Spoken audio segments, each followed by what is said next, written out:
Hi friends, అందరూ అన్నం తిన్నారా? నేనైతే ఇప్పుడే తింటున్నా.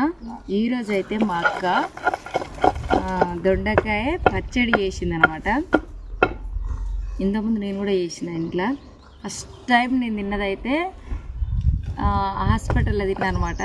నాన్న దగ్గరికి వెళ్ళినప్పుడు ఒక అమ్మ పెట్టింది నాకు రొట్టెలు దొండకాయ పచ్చడి.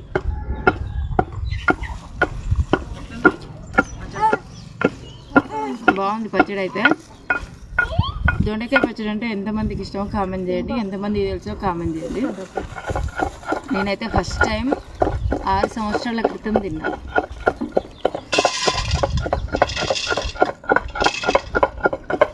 కోటిలా ఈఎన్టీ హాస్పిటల్ అనమాట. ఇది 3వ సారి నేను తినడం. బాగుంది.